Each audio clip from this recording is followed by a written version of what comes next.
आज हम आपको यह बताएंगे कि क्या कभी बांग्लादेश जैसी स्थिति भारत की हो सकती है। नमस्कार, मेरा नाम अतुल उपाध्याय और 24 मून टाइम्स न्यूज पर आपका स्वागत है। किसी भी देश की 1 से 1.5% जनसंख्या में बाहर से समर्थन मिलने लगता है, बाहर से पैसा आने लगता है और कुछ कॉलेज और विश्वविद्यालय और पार्टियां के छात्र उनके साथ मिल जाते हैं और बड़ी बड़ी ताकतें जिनमें देशी विदेशी ताकतें होती हैं वह एक साथ आ जाती हैं, तब बड़ी से बड़ी सरकारें हिल जाती है और इस वक्त यही बांग्लादेश में हुआ है। आपको बता दें कि बांग्लादेश के राष्ट्रपति ने वहां की संसद को भंग कर दिया है। शेख हसीना की सरकार में मंत्री रहे जुनैद अहमद को सेना ने गिरफ्तार कर लिया है क्योंकि वह उपद्रवियों से अपनी जान बचाकर ढाका एयरपोर्ट से भारत भागने की कोशिश कर रहे थे। आपको सुनकर हैरानी होगी कि बांग्लादेश में पुलिस के जवानों ने हिंसा के विरोध में कामकाज ठप कर दिया है और बांग्लादेश सचिवालय से भी सभी कर्मचारी और अधिकारियों ने काम छोड़कर अपने घरों में आकर बैठ गए हैं और इन सरकारी कर्मचारी और पुलिस कर्मियों का एक ही बात का कहना है कि जब तक हिंसा नहीं रुकेगी तब तक वह काम पर नहीं लौटेंगे। और इस बात के लिए पूरी दुनिया में बांग्लादेश पुलिस की काफी किरकिरी हो रही है, मजाक उड़ाया जा रहा है क्योंकि बांग्लादेश की पुलिस यह कर रही है कि पहले उन्हें खुद को सुरक्षा दी जाए और तब वह लोगों की सुरक्षा करेगी। यानी कि बांग्लादेश की पुलिस ही वहां पर सुरक्षित नहीं है तो आम नागरिक का क्या हाल होगा। वहां पर तो हिंदुओं के मकान चुन चुन के आग लगाई जा रही है, हिंदुओं को चुन चुन के मारा जा रहा है, कोई आवाज उठाने वाला नहीं है। पिछले 24 घंटे में हुई हिंसा के दौरान बांग्लादेश में 94 लोग लगभग मारे गए हैं और बांग्लादेश की युवा शक्ति ने अपने राष्ट्रपिता और संस्थापक शेख मुजीबुर रहमान की प्रतिमा को पूरी तरह से ध्वस्त करके नीचे गिरा दिया है। आप देखिए, उस देश के बारे में सोचिए जिस व्यक्ति ने बांग्लादेश का निर्माण कराया हुआ है, जिस व्यक्ति ने बांग्लादेश को एक स्वतंत्र राष्ट्र बनाया, जिसने क्रांति का नेतृत्व किया। आज बांग्लादेश के लोग उसके भी नहीं हो पाए। आज उसी व्यक्ति की प्रतिमा को तोड़ रहे हैं, उस व्यक्ति की मूर्ति को तोड़ रहे हैं, उस व्यक्ति की बेटी के खून के प्यासे हो गए हैं। अब मैं आपको यह बताऊंगा कि क्या भारत में भी कभी बांग्लादेश जैसी हालत बन सकते हैं। बहुत सारे लोग कह रहे हैं कि इसके सबके पीछे अमेरिका का हाथ है, पाकिस्तान का हाथ है, कुछ लोग कह रहे हैं कि चीन का भी हाथ है। लेकिन क्या कभी यह सारे देश मिलकर भारत में भी ऐसा कर सकते हैं? क्या यह संभव है? भारत में प्रधानमंत्री मोदी को कुछ विरोधी बांग्लादेश की कुछ तस्वीरों को देखकर बड़े खुश हो जाते हैं और चेतावनी दे रहे हैं कि आगे चलकर भारत में भी ऐसा हो सकता है, जो भारत में ही जयचंद बने हुए हैं। लेकिन आज हम आपको यह बताएंगे कि भारत में ऐसी स्थिति कभी क्यों नहीं पैदा हो सकती, क्योंकि भारत के लोकतंत्र में सेना और सरकार की संरचना बिल्कुल अलग है। भारत में आज तक ऐसा कभी नहीं हुआ जब सेना ने किसी भी चुनी हुई सरकार के खिलाफ कभी भी जरा सा भी विद्रोह किया हो। भारत में अब तक 8 लोकसभा चुनाव ऐसे रहे हैं जब किसी की भी राजनीतिक पार्टी को बहुमत नहीं मिला और इस दौरान भारत में काफी राजनीतिक स्थिरता रही है। लेकिन किसी सरकार में कभी भी ऐसा नहीं हुआ जब सेना ने ही राजनीतिक अस्थिरता का फायदा उठाकर विद्रोह किया हो।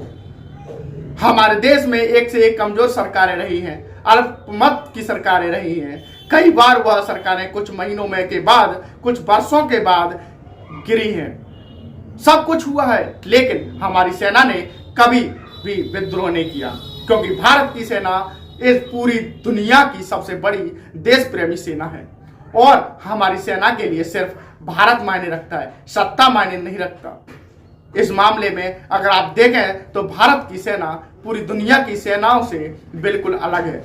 जो देशभक्ति का जज्बा आपको भारत की सेना में मिलेगा, यह जज्बा आपको किसी और देश की सेना में नहीं मिलेगा। बाकी देशों की सेनाओं में लोग सिर्फ प्रोफेशनल होते हैं, नौकरी करते हैं, लेकिन जो देशभक्ति आपको भारतीय सेना में मिलेगी वो आपको और कहीं नहीं मिलेगी। और भारतीय सेना की जो वफादारी है वो पूरी दुनिया के लिए एक मिसाल है। इसीलिए सबसे बड़ा कारण यह है कि भारत में ऐसा कभी नहीं होगा। खुद भारतीय सेना जो अपने देश के खिलाफ कभी काम नहीं करेगी, और भारत की गिनती दुनिया के उन देशों में होती है जहां सबसे विरोध प्रदर्शन होते हैं। वर्ष 2019 और 2020 में भारत में आपको याद होगा, और आप याद कीजिए कि सीएए के खिलाफ पूरे देश में आंदोलन हुआ था। 100 दिन तक वह आंदोलन चला था, 100 दिन से ज्यादा चला था। उस समय शाहीन बाग में ये चला था, और शाहीन बाग में भी एक बड़ा आंदोलन हुआ था। और ऐसा कहा गया था कि बहुत सारे विदेशी ताकतें ने, विदेशी एनजीओ ने, विदेशी संस्थाओं ने इस आंदोलन के लिए पैसा भी डोनेट किया था, पैसा दिया था आंदोलन को करवाने के लिए, जो शाहीन बाग में हुआ था। बहुत बड़ी साजिश रची गई थी। तमाम देशों ने जोर लगा दिया था कि यह आंदोलन ऐसा आंदोलन बन जाए कि भारत इसे काबू में ना ला सके। उस समय तत्कालीन अमेरिका के राष्ट्रपति डोनाल्ड ट्रंप भारत आए हुए थे। पूरी कोशिश थी कि उनके सामने यह दंगे और ज्यादा भड़काए जाएं, लेकिन ऐसा हुआ नहीं। इसी तरह कृषि कानूनों के खिलाफ जब हमारे देश में किसान आंदोलन कर रहे थे, उस आंदोलन में भी कभी ऐसी स्थिति पैदा नहीं हुई जब देश के लोकतंत्र और सरकार को हिंसक तरीके से कोई चुनौती दी गई हो। और इसका कारण यह है कि हमारे देश के लोग यहाँ के लोकतंत्र का सम्मान करते हैं। हमारे जो लोकतंत्र के सिस्टम है, हमारी जो लोकतंत्र की व्यवस्था है, वह अपनी इतनी मजबूत है कि हम दावे के साथ कह सकते हैं कि भारत दुनिया का सबसे मजबूत लोकतंत्र है। हमारे देश में आप सोचिए कितनी सरकारें आई, कितनी सरकारें चली गई, कितनी बार बड़ी बड़ी पार्टियां जो सरकार में थी वह चुनाव हार गई, लेकिन ऐसा कभी नहीं हुआ जब इस देश के लोगों ने चुनाव के नतीजों को मानने से इनकार कर दिया हो, जब चुनाव के नतीजों को लेकर भारत में कभी कोई विरोध प्रदर्शन हुआ हो। ऐसा विरोध प्रदर्शन अमेरिका जैसे देश में भी हो चुका है। जब डोनाल्ड ट्रंप की हार हुई थी, आप सोच लीजिए कितने विरोध प्रदर्शन यूरोप के देश में हो रहे हैं, लेकिन भारत जैसा देश में यह होना असंभव है। कुछ लोग पार्टियां जरूर सरकार के खिलाफ होती हैं, लेकिन भारत की संरचना ऐसी है कि यहाँ ऐसा तख्ता पलट हो नहीं सकता।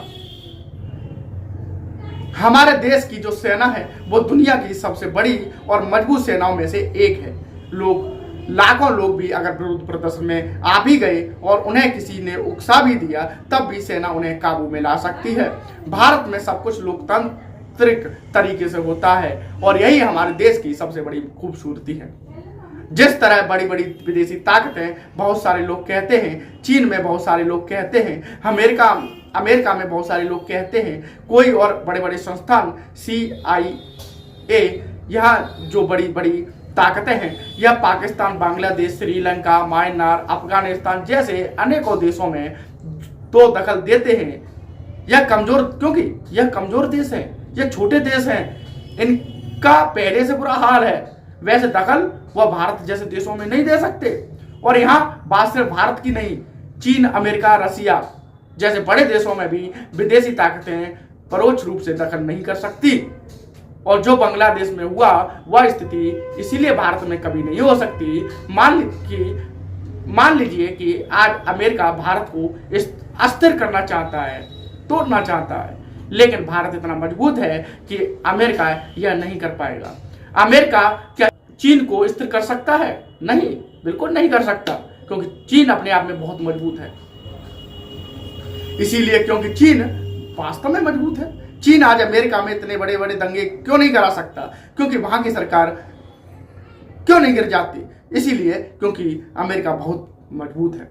और अमेरिका चाहकर भी रसिया में दंगे क्यों नहीं करा सकता, वहां के चुनावों को प्रभावित क्यों नहीं कर पाता? क्योंकि व्लादिमीर पुतिन को हरा क्यों नहीं देता? व्लादिमीर पुतिन के खिलाफ इतना बड़ा आंदोलन पैदा क्यों नहीं कर देता? अगर अमेरिका के अंदर इतनी ही ताकत होती, नहीं कर पाया, और पुतिन इस बार भी जीत गए। इसका कारण यह है कि रसिया मजबूत है, वहां पर अमेरिका यह नहीं कर पाएगा। चीन मजबूत है, वहां अमेरिका नहीं कर पाएगा। भारत भी उतना ही मजबूत है। अमेरिका जैसे देश कुछ अस्थिरता पैदा कर सकते हैं, लेकिन इस तरह का तख्ता पलट कभी नहीं हो सकता। लेकिन इसके पीछे पाकिस्तान जरूर हो सकता है। कुछ ऐसे इशारे हैं जो पाकिस्तान की तरफ उंगलियां उठाते हैं। जो बांग्लादेश में हुआ उसे देखकर लगता है कि पाकिस्तान हो सकता है इसमें, क्योंकि वहां पर देखा होगा आपने, आंदोलन कर रहे हैं, वो कह रहे हैं, कुछ पार्टियां जो आंदोलन कर रही हैं वो कह रही हैं बांग्लादेश और पाकिस्तान को मिला लिया जाए। पाकिस्तान जिंदाबाद के नारे लगा रहे हैं। बांग्लादेश के लोग पाकिस्तान के जिंदाबाद के नारे क्यों लगाएंगे? अपने देश को ही क्यों फूकेंगे? कोई अपने देश को फूंक देगा? नहीं। और वहां पर सर्वे में ये भी आया है कि जितनों लोगों ने जो आंदोलन किया है उससे आधे से ज्यादा तो बाहर के लोग हैं, बांग्लादेश के तो है ही नहीं है वो, यानी कि पाकिस्तान का पूरा हाथ है उसमें, और भी देशों का है। तो आज के लिए इतना ही, मिलते हैं अगली वीडियो में। बने रहिए हमारे चैनल 24 मून टाइम्स न्यूज पर।